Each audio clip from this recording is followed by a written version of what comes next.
Na primeira sessão dessa série, nós celebramos as conquistas delas, que foram pioneiras em suas áreas e dividiram conosco histórias inspiradoras, marcadas por muitos desafios e pela persistência de realizar seus sonhos e salvar vidas. Na segunda sessão, com muita coragem e coração aberto, elas dividiram conosco as barreiras que enfrentaram e ainda enfrentam em suas áreas por serem mulheres. E nos lembraram que, apesar de maioria hoje nas escolas de medicina, mulheres ainda enfrentam grandes desafios para ocupar posições de destaque, como, por exemplo, posições de liderança em suas áreas.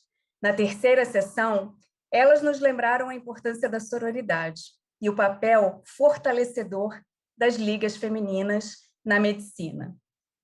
Como vocês podem ver, eu estou bastante emocionada de fechar essa série hoje. E para falar da noite de hoje, eu passo a palavra para Priscila Silva, que divide comigo a liderança dessa iniciativa no Brasil e também a paixão por esse tema. Um bom evento para todos.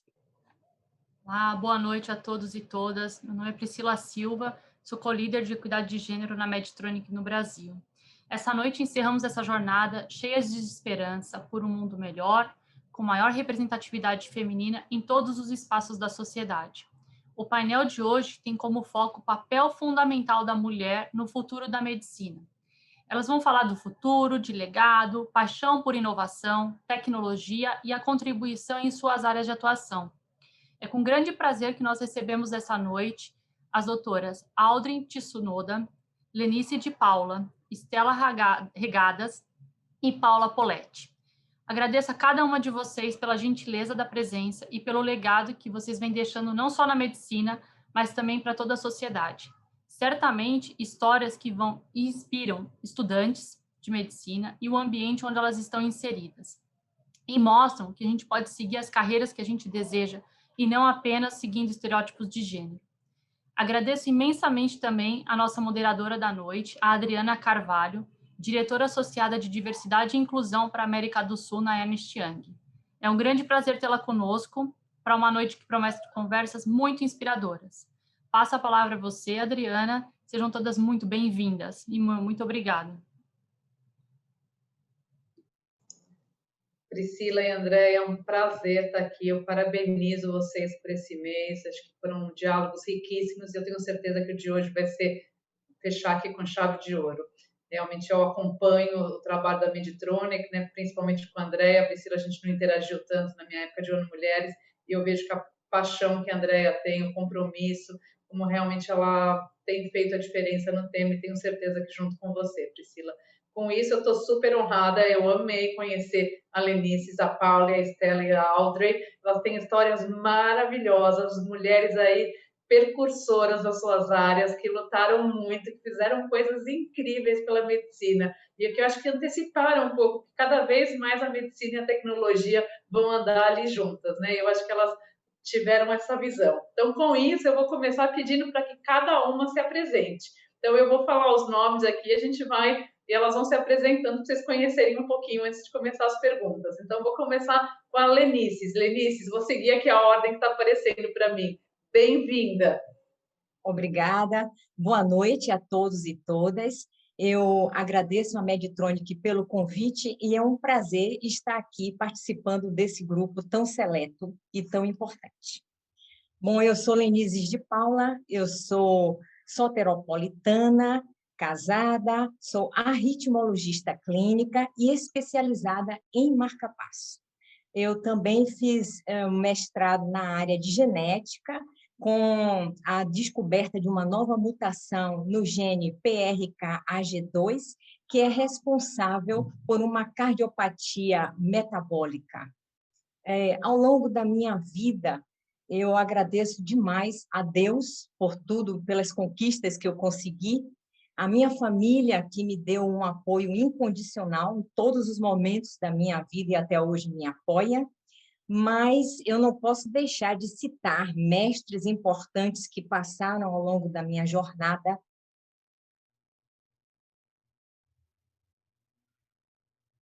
E acho que travou um pouquinho a Lenice, né? Vamos esperar um minutinho. Voltou, Lenice, pode continuar. Pô, travou de novo. Acho que travou de novo. Essa nossa vida de internet em casa não é fácil. Ó, o que eu posso dizer é que ela está agradecendo todo mundo, mas ela tem que agradecer ela mesma também, viu, gente? Porque essas mulheres aqui, elas fizeram muita coisa. Elas podem ter gente que apoiou, mas a força de vontade delas é maravilhosa.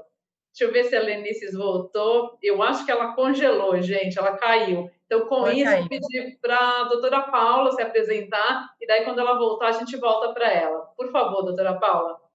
Muito boa noite. Eu gostaria de parabenizar a Medtronic pela essa iniciativa e agradecer muito, me sinto muito honrada pelo convite, principalmente por trocar com colegas tão maravilhosas como a Lenices, a Audrey, e todos vocês.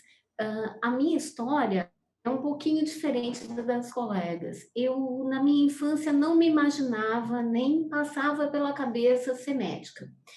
Eu vim de uma família de engenheiros, eu tinha muita facilidade com matemática e física, então eu achava que a minha trilha era seguir engenharia.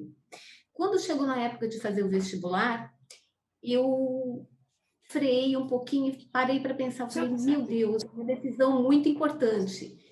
O que será que eu quero para a minha vida? E com o apoio dos meus pais, que sempre foram maravilhosos e que sempre me ensinaram que eu poderia ser e fazer o que quisesse, e que era muito importante que eu nunca deixasse que ninguém me convencesse do contrário, eu acabei fazendo vestibular para engenharia e para medicina. E durante o primeiro ano de faculdade, eu cursava uma semana de engenharia e uma semana de medicina até me decidir pela medicina.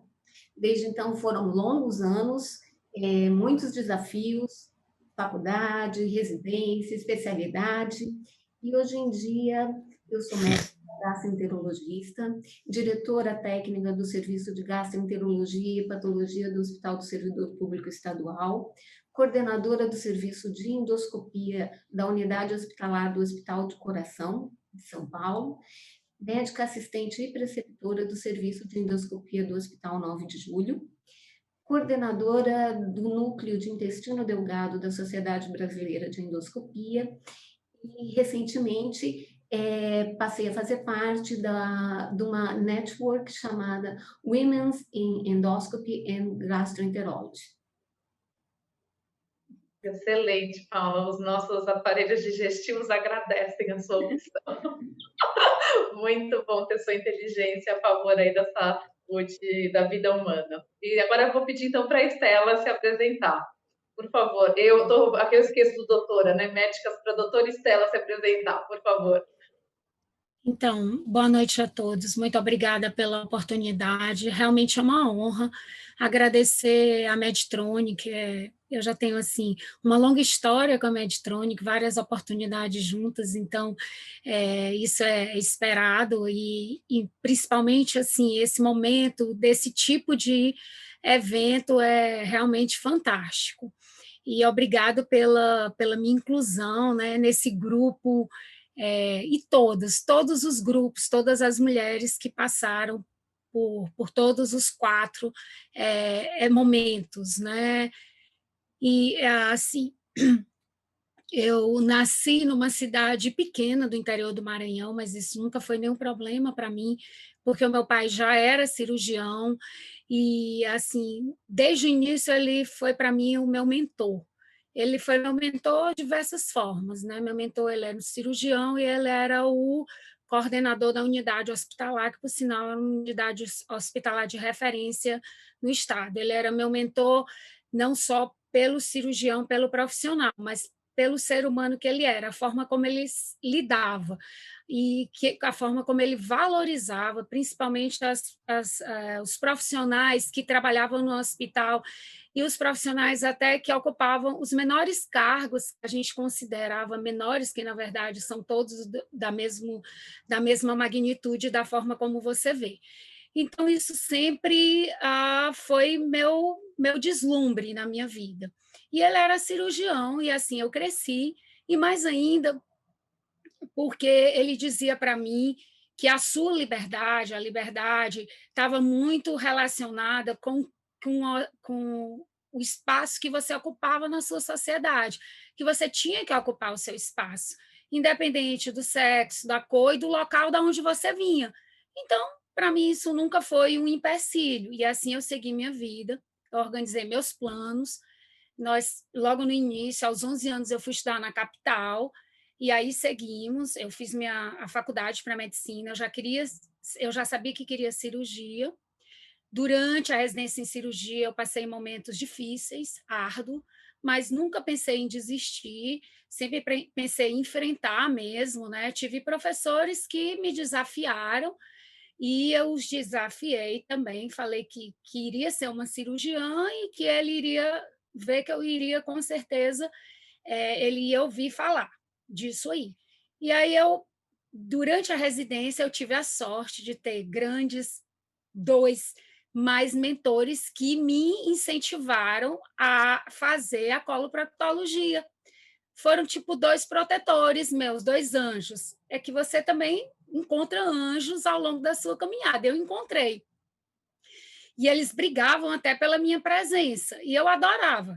Eles eram, como eles eram já o especialista, não era realmente no grupo mesmo da cirurgia geral, que era a principal briga.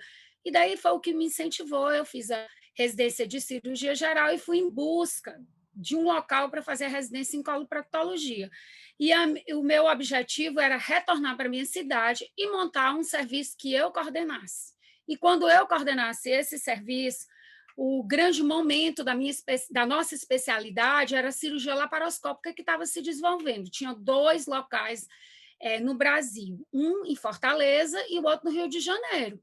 E daí eu tive a feliz oportunidade de iniciar em Fortaleza, onde foi também me dada a oportunidade de iniciar um mestrado, porque eu também queria ser professora, eu sempre gostei de ensinar.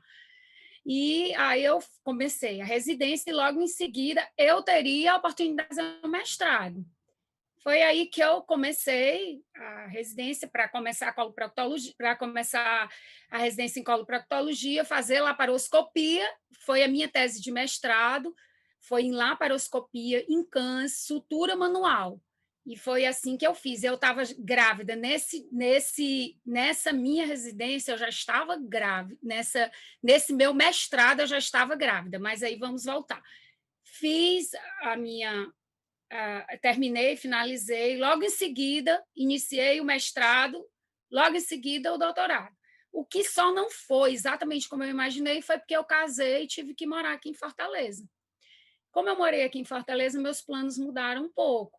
Eu não pude montar o serviço que eu coordenei, ao contrário. Eu participei de um serviço extremamente difícil, com cirurgiões, manda-chuva demais. E aí eu queria também ocupar o meu espaço. Eu queria, certo, seguir adiante. E assim eu fui desenvolver uma área que estava faltando, a área de assoalho pélvico, para eu me fazer valer estar no grupo. E assim eu fiz desenvolvimento de assoalho pélvico, foi a primeira máquina comprada no Brasil, de ultrassom tridimensional, e a ultrassom simples tridimensional, desenvolvimento de várias técnicas, vários trabalhos, e assim seguiu-se a vida, e eu acabei também fazendo meu pós-doutorado na Cleveland, e é isso, fiquei em Fortaleza, me casei, tenho 2 filhas, e seguindo ainda minha trilha, meu caminho. Sou professora da graduação e da pós-graduação. E daqui a pouco a Estela vai falar mais, porque até presidente aí da Sociedade Brasileira, e eu não vou acertar o nome, daqui a pouco ela vai contar para vocês. Com isso, a Lenice voltou aqui. Então, Lenice, você estava aí falando, agradecendo todo mundo, daí a gente te perdeu. Eu falei que só faltou agradecer você mesma, porque que nem vocês estão falando, acho que tem muita força de vontade e tem realmente os anjos, como a Estela falou, tem os pais, como a Paula falou, né? Eu acho que a vida da gente é a soma de esforço individual e de condições aí de que a gente consegue, mas se a gente não tem a força de vontade, é difícil a gente enxergar essas condições e lutar por elas. Então, termina aqui para a gente, só de se apresentar, Lenice, por favor. Ai, gente, desculpa aí, a internet caiu, mas eu estava agradecendo porque, assim como a Sheila, Na minha vida também surgiram muitos anjos da guarda que me ajudaram muito na minha formação, como o Dr. Décio Corman no Instituto Dante Pazanese de Cardiologia, porque a área de marcapasso é uma área exclusivamente masculina. Eu fui a terceira mulher a escolher essa área e ser especialista em marcapasso no Brasil e a primeira no estado da Bahia. Então, em todos os lugares onde eu trabalhava, que a gente operava na Beneficência Portuguesa, Hospital do Coração e no Dante Pazanese, só tinham homens, predominantemente. Eu era a única mulher. E tiveram anjos, pessoas maravilhosas, como o Dr. Décio Corman, o Dr. Júlio Guise, Paulo Medeiros, Pachon. No INCOR, depois que eu saí do Dante, eu fui para o INCOR para ver só eletrofisiologia como fellow observacional. Então, lá o doutor Eduardo Souza me recebeu muito bem. A Denise Achur me ajudou no treinamento para eu trazer o Tilt Test Table para aqui, para Salvador, para um ambulatório só de síncope.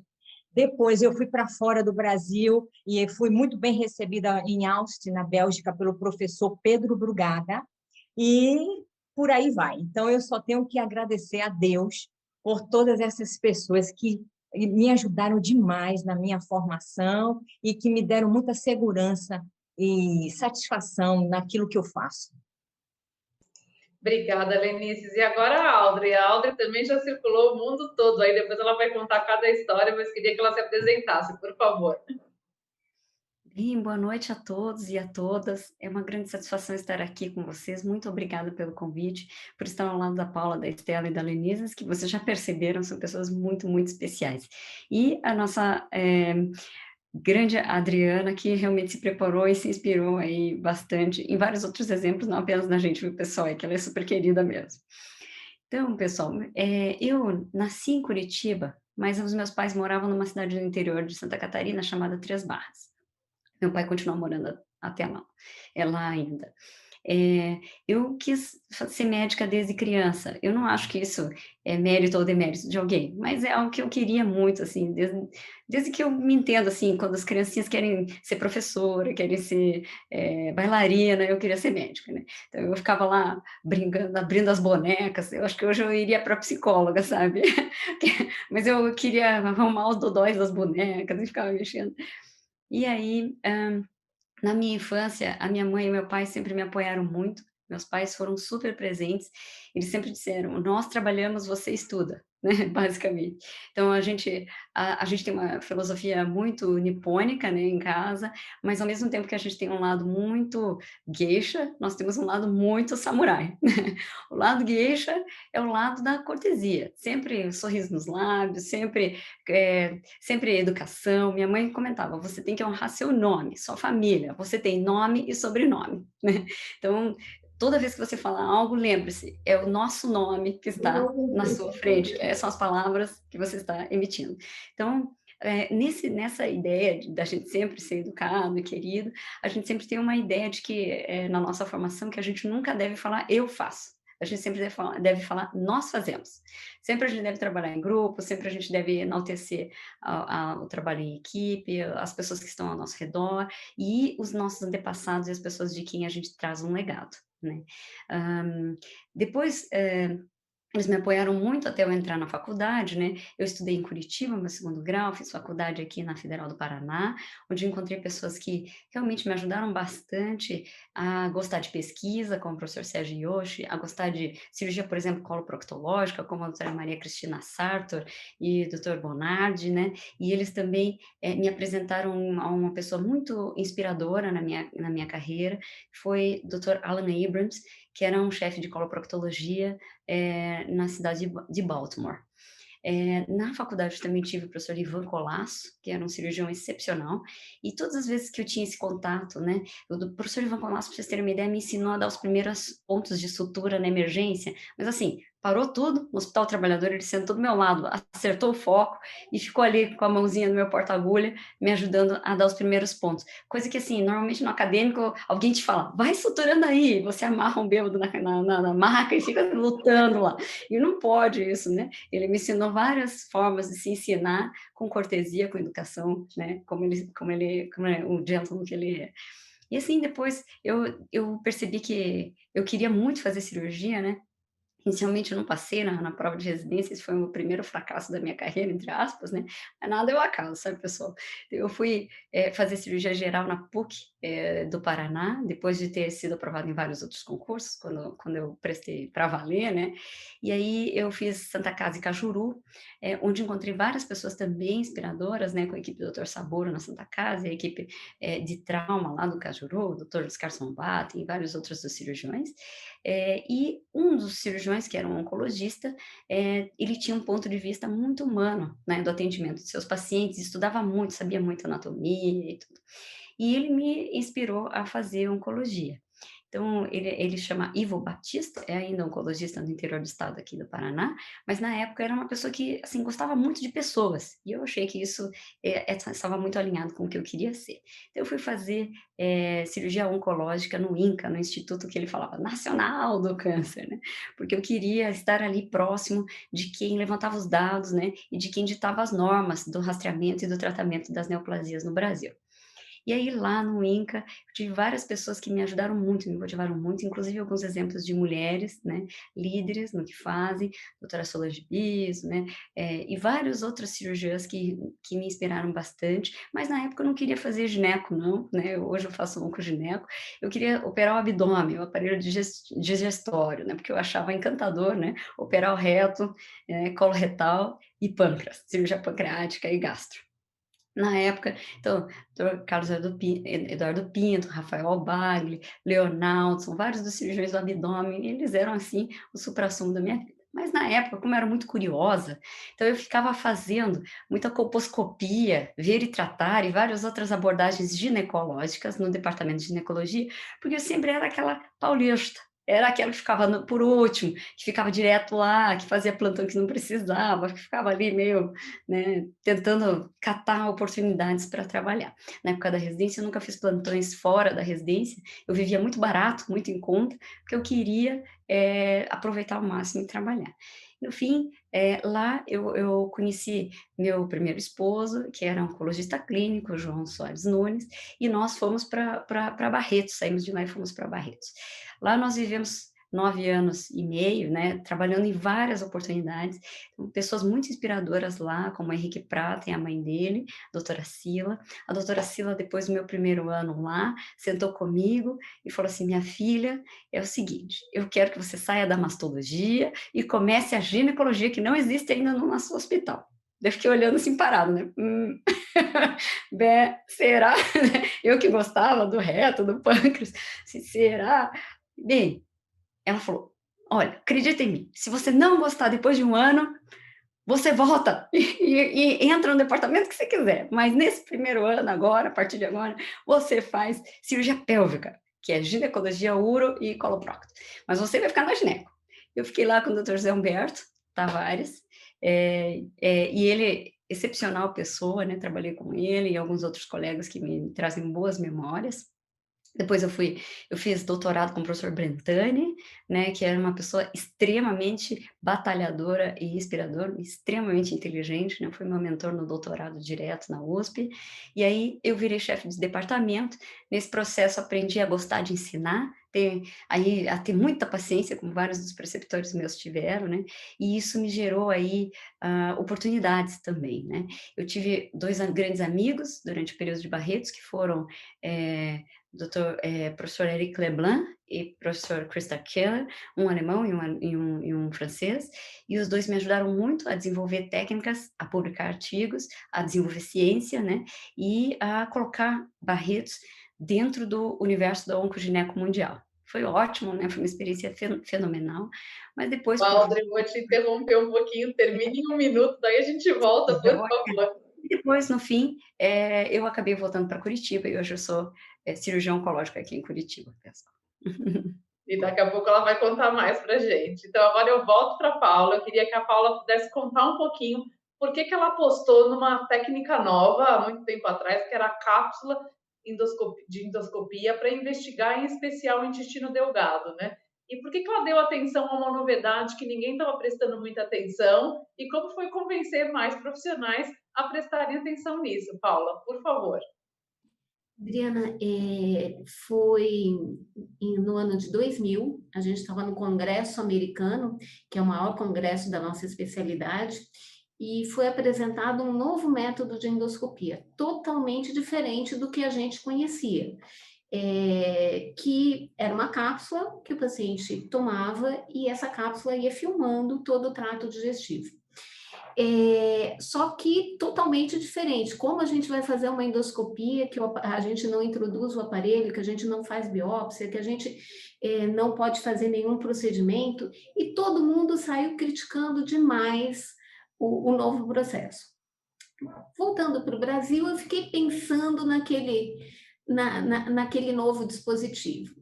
E lembrando mais uma vez meu pai e também o meu chefe, que eu tive a honra de trabalhar, e ele ainda é minha inspiração até hoje, o doutor Arthur Parada, eles me ensinaram que nem sempre o jeito que todo mundo faz, só porque sempre foi assim, é o mais certo, ou é o mais adequado, ou é o único certo. Então, eu fiquei com aquela história na cabeça, falei, cheguei aqui no Brasil, fui pesquisar, fui ver qual seria a aplicação, fizemos alguns levantamentos, e eu e um colega, que também é mais animado em tecnologia, o Galvão, procuramos o nosso chefe e falamos, chefe, a gente acha que isso aqui é importante. Conversamos, discutimos bastante, pesquisamos e decidimos. Vamos atrás desse novo método. E trouxemos para o Brasil, começamos aqui no Brasil junto com com todos os outros centros que tiveram essa iniciativa no mundo, então com o pessoal de Nova York, com vários centros na Europa, e começamos esse novo método que se estabeleceu, hoje é muito bem estabelecido, só na nossa experiência são mais de 2.000 exames, e o mais gratificante de tudo isso, ter começado ou ter contribuído para o primeiro Atlas, com várias imagens, o mais importante eu vou contar para vocês, que é a gratidão que a gente sente e vê nos nossos pacientes. Teve um caso que me marcou, ele era um rapaz, mais ou menos 38 anos, que ele virou, quando eu fui fazer o exame, ele virou, doutora, esse exame é a minha esperança. Tem 6 anos que eu tenho várias hemorragias, já fiquei internado por 2 vezes, quase morri, fui operado e ninguém descobre o que está acontecendo comigo. Eu olho para os meus filhos e eu não sei se amanhã eu estou aqui. A minha carreira está sendo impactada, porque ao contrário de todo mundo, que gosta de viajar para reuniões, eu tenho medo de viajar. Eu escolho os voos que têm mais escala, porque se eu sangrar, está mais perto de ter um aeroporto para descer.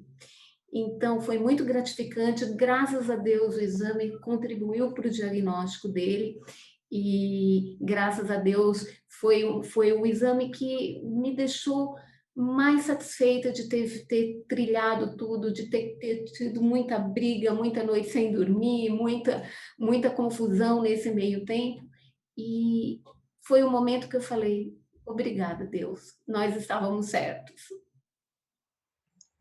Ah, que bom, Paulo. Eu acho que é isso, né? A tecnologia, a medicina, o fim maior são as vidas, né? E é isso que importa no final.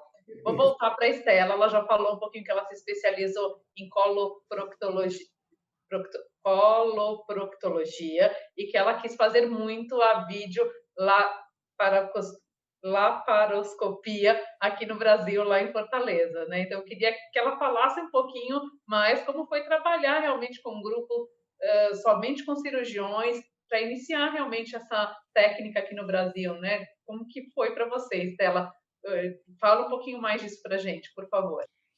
Então, quando eu comecei a trabalhar aqui no grupo, que eu acabei me casando e permaneci no grupo, o grupo fazia laparoscopia, era o grupo que tinha iniciado, então o grupo cresceu muito em laparoscopia, o serviço também, né? Nós somos no serviço, era um serviço que também tinha e tem, permanece com a residência, e então eu queria também participar, e eu tive poucas oportunidades, né? Até porque muito difícil, e eu percebi que na nossa especialidade, uma área que necessitava muito crescer era assoalho pélvico, tanto diagnóstico quanto tratamento, similar à laparoscopia. Então, eu resolvi investir nisso. Eu apenas mudei o foco, mas continuei firme em investir, desenvolver, e eles desenvolviam a laparoscopia, eu participava, gostava, comecei a desenvolver, e foi aí que a gente comprou para cá, para o serviço, o primeiro ultrassom convencional do país, em 1997, assim que eu finalizei. Em 98, foi lançado no mundo o ultrassom tridimensional. Então, assim, era um valor financeiro muito alto, mas eu vislumbrava, assim, um aprimoramento do diagnóstico das doenças benignas, malignas, e desenvolver técnicas relacionadas ao assoalho pélvico, porque a tecnologia era fantástica. E aí nós decidimos investir, fazer trocas de carro, de alguma coisa, mas eu queria muito investir naquilo, e nós compramos, aí eu desenvolvi técnicas, nós desenvolvemos o serviço de avaliação da anatomia comum do assoalho pélvico, e principalmente a técnica dinâmica, que começou a ser desenvolvida e divulgada no mundo inteiro. Foi aí que, então, nós passamos a ter a oportunidade de fazer o pós-doutorado, que nos Estados Unidos eles não tinham treinamento, iam adquirir a máquina, eles adquiriram a máquina, foi quando nós para lá, para começar, fizemos um estudo multicêntrico com essa técnica, e de lá ficou bem mais fácil para que eu conseguisse ter a oportunidade de divulgar a técnica e até o uso da máquina mesmo. O uso em si da máquina, otimizar, porque era fantástica. E assim foi isso. E aí a gente cresceu muito o serviço. O serviço não ficou conhecido só por laparoscopia, mas muito, tanto quanto assoalho pélvico. É muito legal, Estela, muito inspirador. E agora eu volto para a Audrey, que eu interrompi ela, aí depois que ela, do sonho de tratar traumas, né, de consertar as coisas, ela realmente passou a usar, foi para a oncologia, como ela contou para a gente, usar a robótica nas suas cirurgias, né? Então, conta um pouquinho mais para a gente como foi se especializar aí em técnicas inovadoras, compartilhar essas técnicas com o mundo todo. Audrey, por favor. Bem, a cirurgia minimamente invasiva, ela propicia que a gente possa oferecer um tratamento cirúrgico mais diferenciado para o paciente. Isso é uma ideia extremamente encantadora, né? Você poder fazer algo que geralmente você faria, entre aspas, com as mãos, né?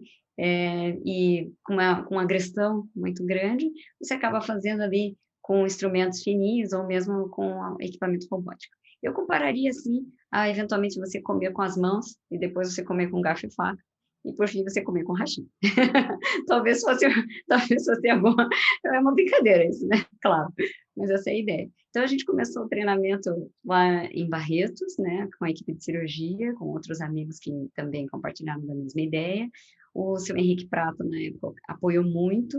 A gente queria difundir, divulgar, principalmente para cirurgiões que tivessem dificuldades de adquirir esse conhecimento no SUS. A gente sabe que mais de 90% dos hospitais de SUS possuem torre de videolaparoscopia, mas não há volume suficiente de cirurgia pelo SUS por conta da falta de treinamento, bem provavelmente, né?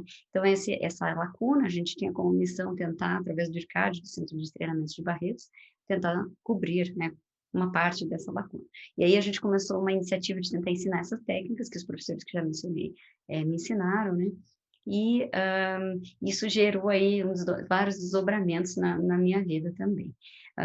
Depois que vim aqui para Curitiba, a convite do pessoal do Hospital Erasto Gertz, né, e doutor Linhares e doutor Sérgio Hatbach, então, comecei esse tipo de atividade aqui em Curitiba também.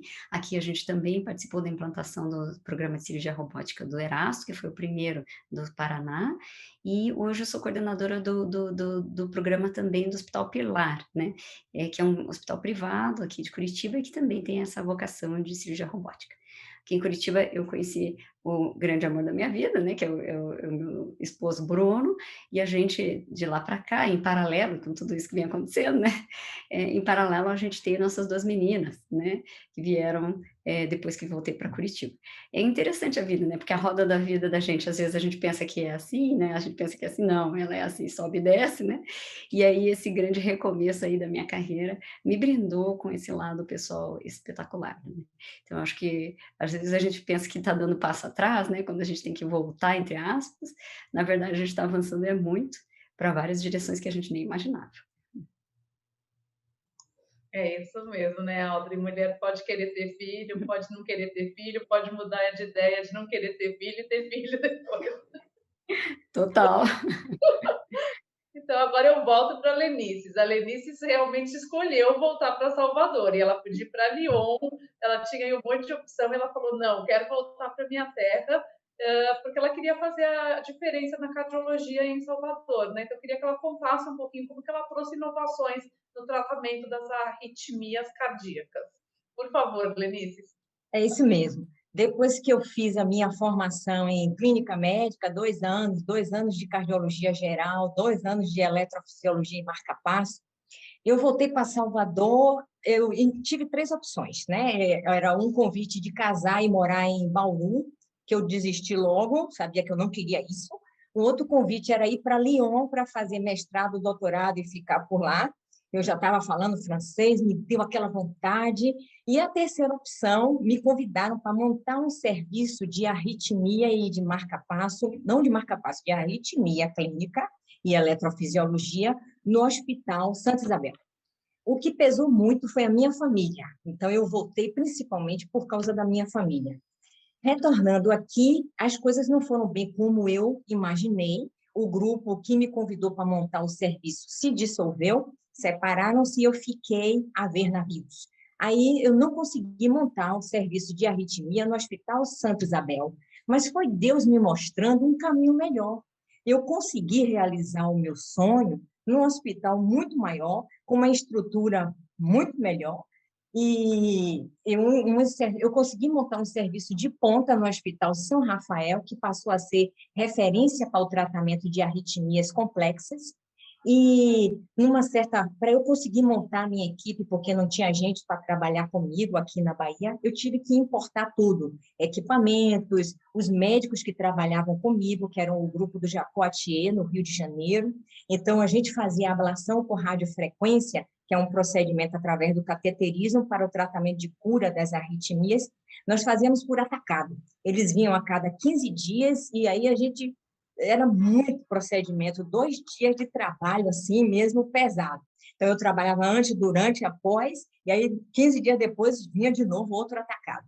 Mas foram anos muito gratificantes, eu aprendi muito com o Japoatier, e numa certa feita eu estava em Boston com o Jacó no congresso, e eu vi o Carlo Paponi, que era chefe do serviço de arritmia do Hospital São Rafael de Milão, fazendo uma apresentação com um insight, que é um mapeamento não fluoroscópico tridimensional do coração, que permitia que nós fizéssemos uma ablação que poderia, de fibrilação atrial, que antigamente durava 3, 4 horas, reduzia o tempo para 1 hora, 1h30, com segurança, com precisão, e uma coisa que permitia a reconstrução anatômica de uma forma tão precisa que a gente via onde estava o catéter, todas as estruturas, uma coisa linda e com menos complicações.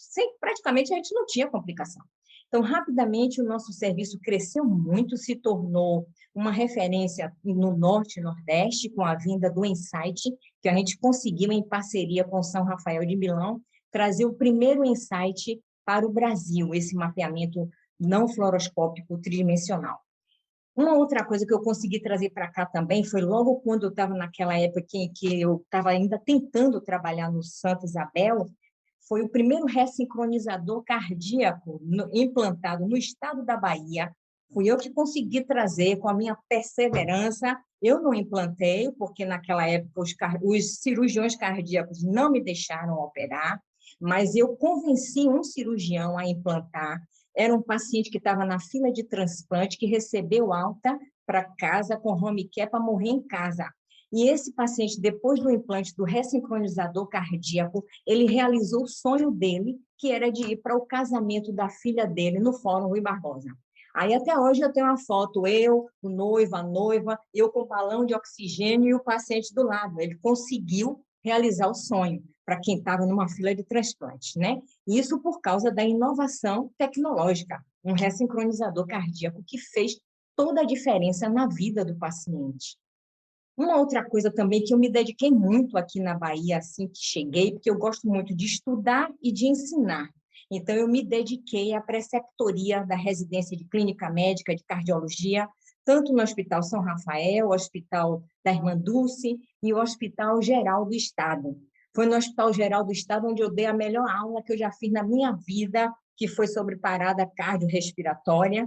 No final do turno, eu dei a aula teórica, e aí, no meio, logo quando acabei a teoria, o paciente parou na UTI, aí avisaram, era no quarto andar que eu estava e a UTI embaixo. Aí me avisaram por telefone, desça que está tendo uma parada. Eu desci com todo mundo, a turma toda, botem as roupas, troca a roupa, vamos para rápido. Aí foi uma aula teórico-prática, entendeu? Então, é uma coisa muito gratificante você ver que você está conseguindo passar o conhecimento, e depois que a gente conseguimos montar o Departamento de Arritmias da Sociedade Brasileira de Cardiologia, e por intermédio, com o apoio da sociedade, eu consegui organizar vários congressos, cursos, simpósios nacionais e internacionais aqui na Bahia, para trazer o conhecimento da área de arritmia, e depois disso foi um boom. Vários estudantes passaram a se especializar também em arritmia. Excelente, não, é isso que elas têm essa inspiração, porque é a técnica, é a inovação, mas é tudo isso a serviço do paciente, da paciente aí. Então, agora nós vamos para o nosso último bloco, que é para falar um pouquinho como foi enfrentar esse mundo aí machista, né? Às vezes também quando a gente é brasileiro em outros lugares. Eu vou começar com a Audrey, né? Audrey, você é brasileira, de origem japonesa, você falou um pouquinho da geisha aí, né? Tem uma fala mansa, depois de morar no Rio, provavelmente. Eu queria que você contasse para a gente um episódio da sua demonstração em São Petersburgo, né? Lá na Rússia. Como você vivenciou os muitos questionamentos, como foi reagir, como foi essa experiência? Sim, pessoal, assim, acabou que aconteceu na minha vida de eu ser convidada para fazer cirurgia demonstrativa em alguns lugares, né, no Brasil, na América Latina, em outros países, e dar aulas e tal, né, e esse meu amigo alemão sugeriu para um amigo russo, né, que ele deveria me convidar, né, para dar aulas e para fazer cirurgia demonstrativa. E aí um amigo russo aceitou tudo, elogiou, tá, mandou e-mails dizendo que será muito bem-vindo. E fui eu, o clínico, a radioterapeuta e o meu colega cirurgião. Desembarcamos lá, né, em São Petersburgo. E aí, quando chegamos lá no aeroporto, o amigo virou para o amigo pro amigo clínico. André, bem-vindo, né? Aí ele falou assim, eu não sou o cirurgião, a Audrey é ela. Daí ele assim, olhava para ele, daí olhou para mim, né, baixinho assim, aí de cima para baixo, o queixo caiu. Aí ele, você, Audrey? Olhou para o amigo alemão e, né, bem, aí com essa recepção, assim, bem calorosa no aeroporto, a gente foi para o hospital, e aí, no dia seguinte, a gente foi fazer cirurgia demonstrativa.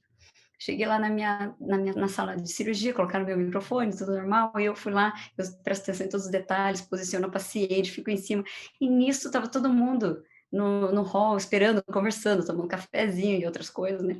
E eu ali, montada, se montando tudo e preocupada com a paciente, né? E todo mundo achou aquele negócio esquisito, já meio esquisito, né? E aí, quando começou a cirurgia, primeira pergunta da plateia, quantos anos você tem? Aí eu, então... Essa não é uma pergunta muito elegante, assim, para uma moça, né? Aí, tá bom, então. Quantos anos você tem de formada? Você já fez essa cirurgia antes?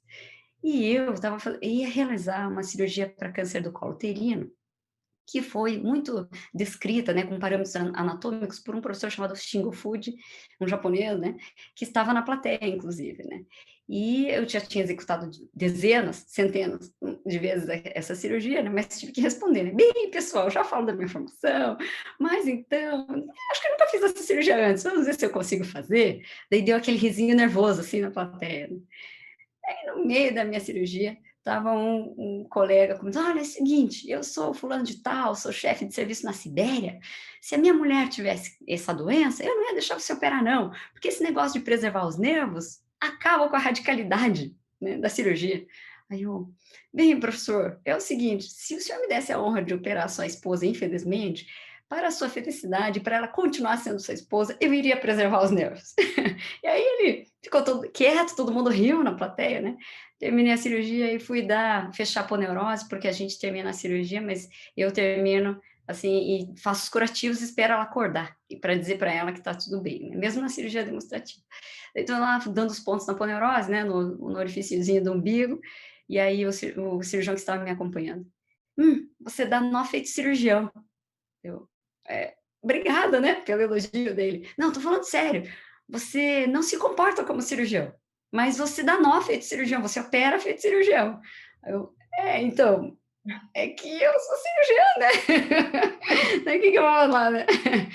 Bem, no fim, depois o professor da Sibéria veio me encontrar e todo mundo vai tomar vodka, sabe? E obviamente que eu não posso tomar nada com essa minha genética, né? Então estou eu lá com a minha Coca Zero, todo mundo tomando vodka depois da cirurgia, e aí a gente desce para o auditório, tinha lá umas 400 pessoas, mas o mais bacana disso foi que tinham lá umas 40 mulheres que me cercaram, todo mundo me aplaudiu de pé, assim, quando eu cheguei, foi gostoso. E essas mulheres, nossa, você não sabe, você foi a primeira mulher a operar essa cirurgia demonstrativa na Rússia. Agora meu chefe vai ter que me deixar operar também. E aí vários comentaram e tal, e foi aquela comoção feminina na plateia, inclusive, né? O que me deixou bastante feliz. Então, esse foi um dos eventos, vários momentos a gente passa por essas coisas, né? Porque eu acho que tem uma cara meio, né, de menina e tal. Mas esse foi um dos momentos marcantes, assim, onde a gente percebeu bem direitinho, né, como que é bom a gente surpreender positivamente as pessoas, né? E manter a calma, a sutileza e a gentileza, como falou a Eliana aqui, Audrey, é isso mesmo. E ela não contou aqui para vocês, mas no final, lá no Happy Hour, o cirurgião japonês, que é a grande referência, elogiou ela também.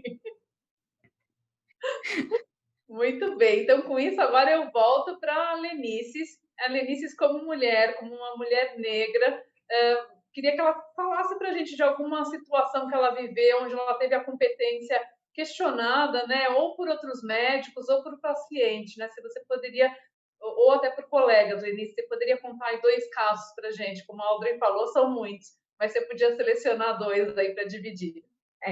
Olha, como mulher, quando eu escolhi a especialidade marca-passo, que é uma especialidade exclusivamente de homens, era naquela época, eu fui muito questionada, não só por colegas homens, como mulheres, que queriam saber por que você quer fazer marca-passo, por que você não faz eco, não faz outra área. Quem faz marca-passo tem que trabalhar com a capa de chumbo pesada o dia inteiro, tem que tomar muito raio-x, é uma rotina difícil, as análises são todas muito difíceis, tem que carregar os programadores que são pesados, mas a minha paixão é marca-passo e arritmia. Desde que eu cheguei no Dante Pazzanese, que eu passei pelo setor de marca-passo, eu não tinha dúvidas que era aquilo que eu queria. Então, eu estava decidida que se eu não conseguisse fazer no Brasil, eu iria fazer fora do país. Mas não foi necessário porque eu consegui a minha vaga de direito no Dante Pazzanese. Então, isso com relação ao questionamento como mulher.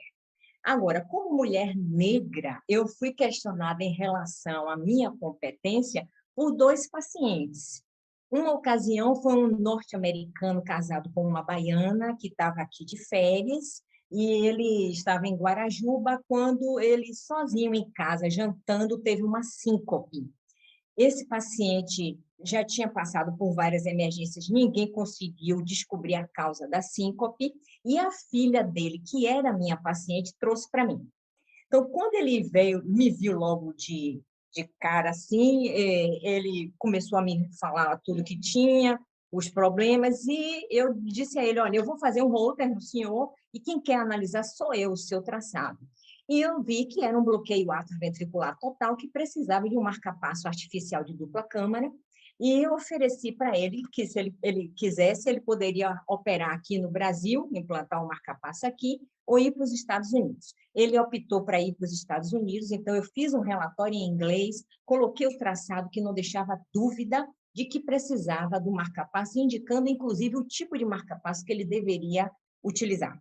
Quando chegou lá, os médicos acataram a minha sugestão, foi implantado o marca-passo. Um ano depois, esse paciente retorna para o meu consultório, dessa vez para me agradecer, e ele disse para mim que, assim que ele entrou no meu consultório, que me viu pela primeira vez, que ele não acreditou na minha competência, que ele não acreditava que eu poderia ser capaz de resolver o problema dele, mas que ele se enganou e ele pedia desculpas, e até hoje ele é meu paciente.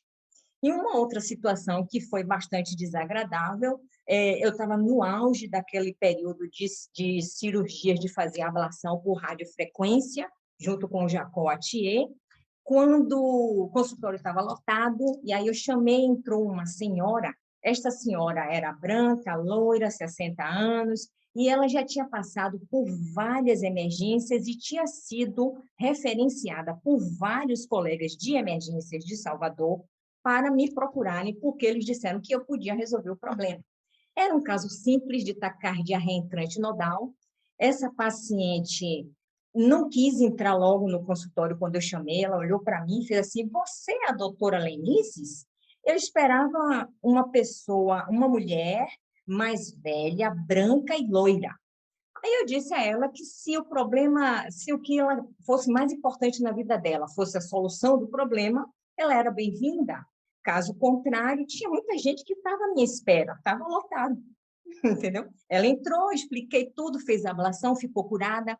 Depois essa mulher me pediu tantas desculpas. Toda vez que ela vai, ela pede desculpas e virou meu cabo eleitoral, manda um monte de pacientes para mim, entendeu? Também, como mulher, eu tive, vou contar o último episódio, que foi o episódio do fio do cabelo.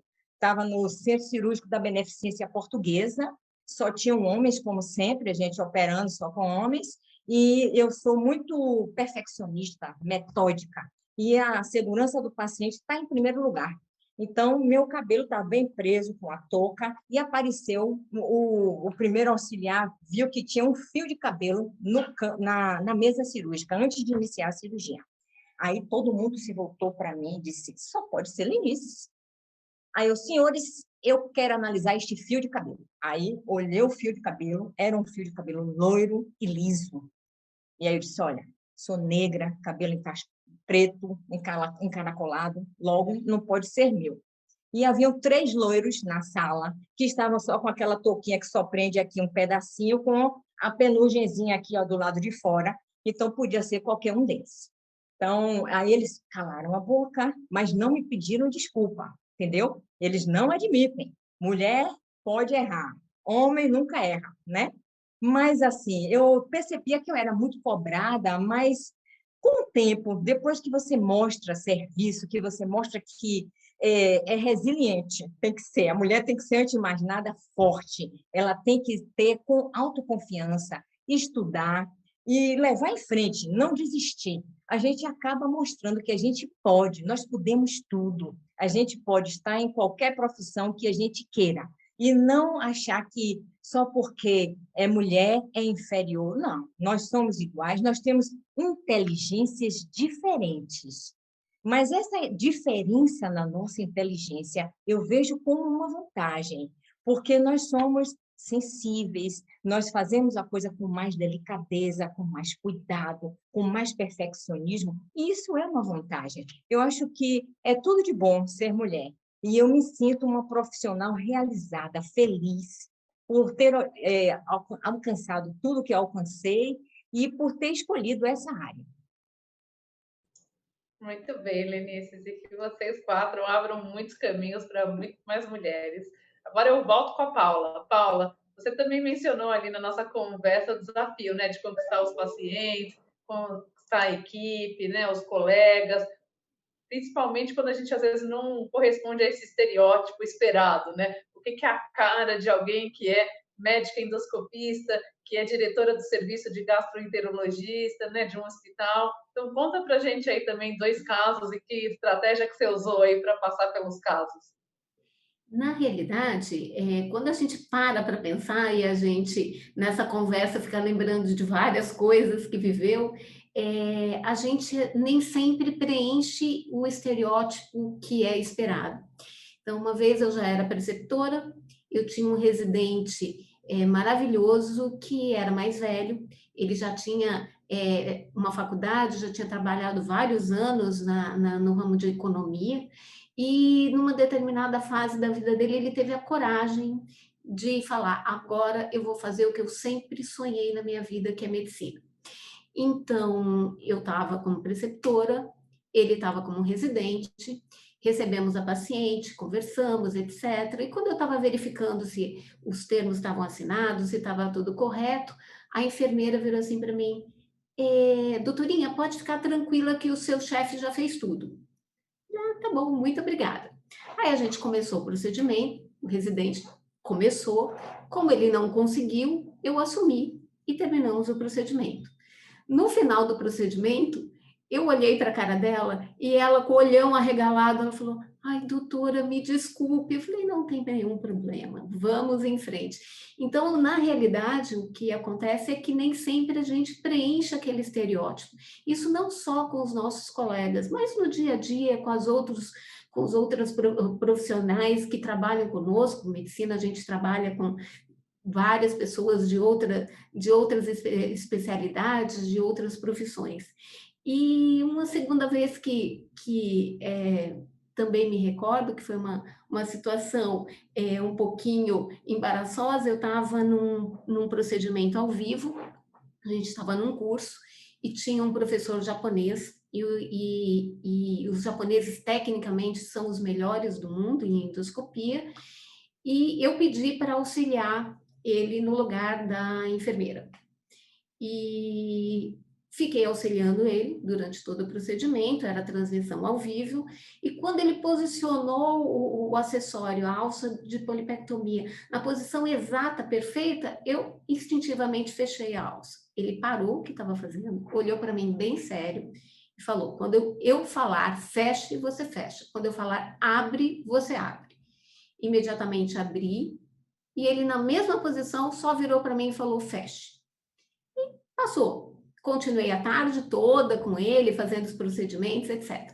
Como é de costume, no final desses cursos, tem algum jantar, onde vão todos os participantes.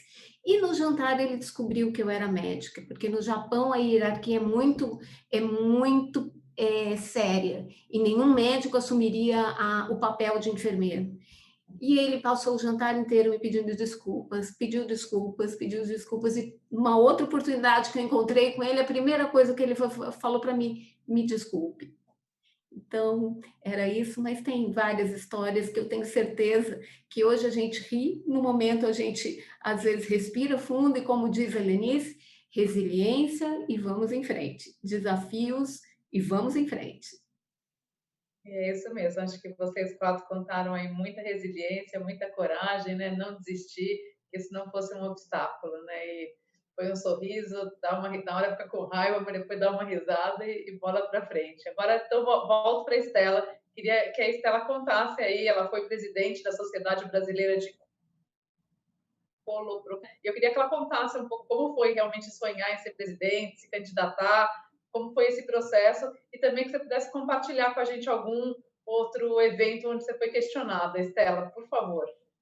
Então, eu vou só explicar aqui para vocês como é que é o trâmite para ser presidente da Sociedade Brasileira, para que vocês possam entender. São escolhidos em alguns estados por estado, e em alguns locais onde o estado é pequeno, é escolhido por região. Para a gente aqui é o Norte e Nordeste, e não o Ceará. Então, o Norte e Nordeste todo. E não é anual, lógico, né? Porque é o país inteiro. Para o Norte e Nordeste é a cada 7 anos. Então, a gente solicita para vir, e o Norte e Nordeste faz uma eleição interna, escolhe e manda para a sociedade o presidente que ele escolheu. o Norte e Nordeste inteiro. Pode ser candidato de qualquer região. O último já tinha sido daqui de Fortaleza. Então, desde quando eu terminei a minha resiliência, né? Eu sempre trabalhei pelo Norte e Nordeste, trabalhei na sociedade brasileira, ocupei vários cargos na sociedade, e quando o desenvolvimento do assoalho pélvico, a gente aqui no grupo todo, nós fizemos treinamentos de vários colegas no Brasil inteiro. São colegas hoje que ocupam espaços no Brasil inteiro. Nós recebemos muito, não só os residentes, que vinham para cá treinar meses, não só de fora do país, não. Eu não vou falar de fora do país, vou falar daqui. E eu trabalhei nesse grupo onde esses professores, um deles é meu marido, mas assim, depende se ele é meu marido ou não, ele não me alisa em nada, e nem eu com ele também. Mas o outro que trabalha comigo também, então, eu nunca ocupei um cargo que viesse de graça por causa deles, ou porque ele era meu amigo e o outro porque era meu marido. Sempre foi muito sofrido. Então, eu vislumbrei, já que dentro da faculdade de medicina, que eu fui professora, eu não conseguia sair do canto. Eu não era nada, eu não ocupava nenhum cargo, eu não fazia nada. Eu era na pós-graduação, publicava muitos trabalhos, a gente conseguia levar trabalho para o Congresso americano, conseguia ganhar vários prêmios, conseguia fazer tudo, alavancar o grupo, consequentemente, o nome deles, que às vezes era até em primeiro lugar em tudo, então vislumbrei bem. A próxima vez, para concorrer para a sociedade, eu vou concorrer. E comecei a gerar essa ideia na minha cabeça. Quando foi para a eleição, o colega daqui disse para mim, eu vou ser o candidato. Eu disse, professor, você vai ser o candidato e aqui nós temos que fazer uma eleição interna, porque eu também vou ser a candidata. Então, aquilo foi maior, assim, sabe? Nós ficamos com a nossa amizade arranhada, muito mesmo, amizade de muitos anos, onde eu fazia tudo pela instituição, tudo por ele, tudo por tudo, que ele não conseguia entender, não conseguia dividir nada, acúmulos e acúmulos, e eu queria, sabe? Eu falei, professor, é o seguinte, eu acredito que você vai ganhar aqui em Fortaleza, aqui no Ceará, mas eu vou competir. E nessa, né, várias vezes, enfim, ele realmente muito, mas ele decidiu não competir comigo. E eu disse que eu não me incomodaria em perder para ele, mas eu queria deixar a marca registrada. E aí eu me candidatei e junto veio um outro colega da Bahia, disse que ele ia se candidatar porque de novo no Ceará não ia ser. Eu falei, bem, aqui é o seguinte, é Norte e Nordeste. Eu, por acaso, sou do Ceará, que eu nem sou cearense, sou maranhense, porque eu não nego a minha origem. Mas eu estou cearense, porque eu já devo muita coisa ao Ceará. Mas eu também vou fazer, eu já vinha fazendo no Norte e Nordeste inteiro. Então, nós concorremos. Então, eu primeiro lutei essa primeira etapa e depois essa segunda etapa com esse colega. Mas, assim, a eleição foi fantástica. Ele teve em torno de 2, 3 votos no máximo, e eu tive o resto, porque eu vinha trabalhando, era justiça. Eu não estava pedindo nada, eu já vinha trabalhando muito tempo. Eu só me candidatei, me expus, eu quero, eu vou, eu quero lutar por isso. E eu tive sempre, assim, eu sou educada bastante, mas eu tenho esse jeito bem fortalecedor de falar, e foi isso, né? No meu convívio aqui, até hoje é assim no departamento de cirurgia, né? Que eu sou do departamento de cirurgia, onde a grande maioria são homens, em todos os momentos nós sabemos disso, nós vivemos esses momentos, né? E aí a gente se impõe mesmo dessa forma, onde há fatos, né? Não tem como, mostra pela competência por tudo que você é. É isso mesmo, Estela, e vocês quatro, o que não falta é competência. Então, como a Andrea deixou eu estourar aí 10 minutinhos, eu vou pedir uma fala final, acho que uma mensagem final. A gente ficou aí com entre 53 e 57 pessoas que ficaram até o final, que eu agradeço muito, um monte de elogio aqui, eu só faço coro para eles também. endosso todos, então queria que cada uma de vocês desse uma mensagem final. Então agora eu vou começar dos quadradinhos de baixo. Vou começar com a Lenices. Por favor, uma mensagem final. Bom, eu agradeço a Meditronic mais uma vez por ter sido condecorada com essa homenagem e querer é poder. Eu acho que nós não devemos jamais desistir dos nossos sonhos. Nós podemos tudo, com a nossa delicadeza, com a nossa autoconfiança, com o nosso jeitinho, a gente pode conseguir tudo aquilo que quer. E é necessário ter, sim, determinação, fé, força, resiliência sempre. Obrigada, Lenices. Estela, você, que mensagem final deixa aqui?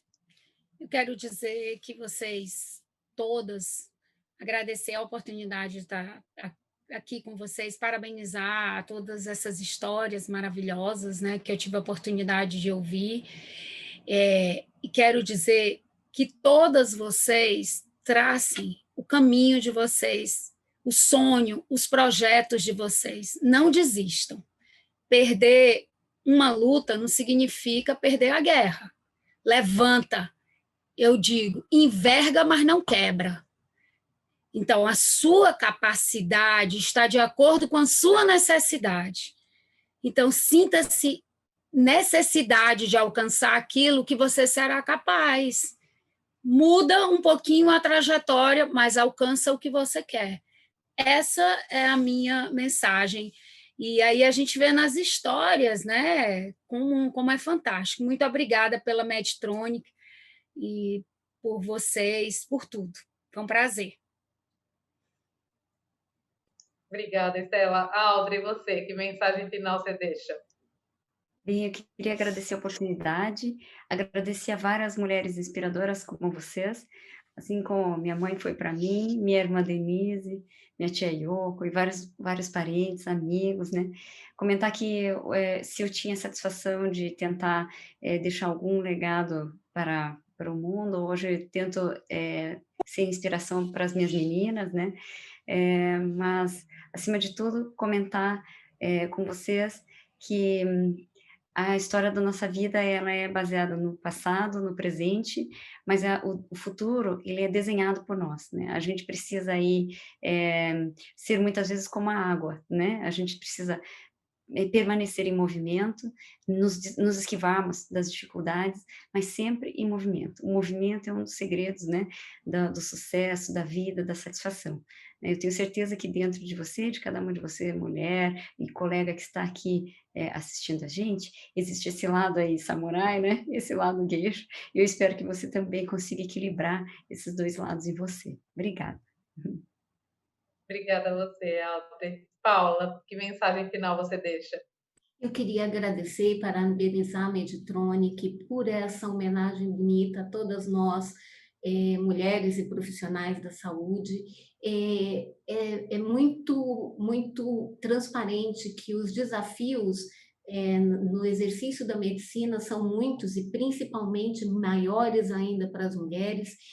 E o que eu queria deixar aqui para vocês é que a gente cai, mas o mais importante é que a gente levanta, a gente continua, a gente respira fundo e a gente faz isso pelo nosso paciente, pela nossa equipe, para que tudo seja sempre com o melhor resultado possível para o nosso paciente.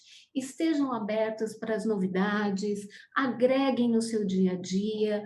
A gente tem uma infinidade de tecnologias nos sendo oferecidas hoje em dia, vamos agregar, vamos fazer o melhor pelo nosso paciente e não esquecer de que nós não estamos sozinhas. Tem vários outros colegas na mesma situação. Se unam dentro da sociedade de vocês, cresçam juntas, divulguem os seus trabalhos entre seus pares do sexo feminino, que isso tem dado um alento muito grande para a gente. Muito obrigada, Meditronic, muito obrigada, Lenice, Estela, Audrey, Adriana, Lucas, Priscila, Thaís, muito obrigada a todos vocês por essa experiência. Obrigada a vocês quatro por compartilhar. E, mais uma vez, parabéns, Andréia, Priscila, Lucas, aí por toda a organização. Muito bom ver essas histórias ganhando vida e influenciando muito mais mulheres. Nós que agradecemos. Antes de caminhar para o encerramento, a gente vai fazer uma foto. A Thaís está entrando aí, vou pedir aquele sorriso bem bonito das doutoras para a gente fazer uma foto de fechamento dessa sessão e da Adriana também. Vamos lá. Prontinho. Obrigada, Thaís. Priscila, você quer dar uma palavra? Eu estou aqui emocionada com essas histórias, inspirada. Assim, tenho que agradecer. Gratidão por tudo que vocês compartilharam, por serem tão transparentes, trazer as experiências de vida de vocês, né? Com certeza inspirando a todos que estavam aqui, com sabedoria, com muita tranquilidade, com muita resiliência. Muito obrigada. Quero agradecer as doutoras, agradecer todos que ficaram aqui conosco até agora, agradecer a Adriana pela gentileza da condução dessa conversa. E o que eu tenho para dizer é, chegamos ao fim ou será que chegamos a um novo começo? É essa inspiração que nós gostaríamos de deixar aqui para fechar essa série de eventos. É muito importante que a gente traga exemplos de mulheres como vocês para compartilhar com as mulheres que estão chegando no mercado, não só com as mulheres mais jovens que estão chegando no mercado, mas com todas, porque todas enfrentamos os nossos desafios, que no fim das contas são muito semelhantes. E o que a gente precisa é de fóruns como esse, onde a gente pode olhar para o lado e ver que a outra mulher passa por muitas situações semelhantes à minha e que eu tenho muito a aprender com ela e talvez algo a ensinar também. Então, acho que o que a gente está fazendo aqui reforça esse sentimento de união entre mulheres, né? Que a gente deixe alguns conceitos para trás e comece a trabalhar para um ambiente onde mulheres possam se apoiar, possam se ajudar, e a gente cresça com isso. Então, eu quero agradecer muitíssimo, eu não tenho dúvida de que outras iniciativas como essa virão. Hoje é o fechamento de um ciclo muito importante para a gente, foi um evento muito desejado, espero que todos tenham gostado. Então, muito obrigada a todos e todas.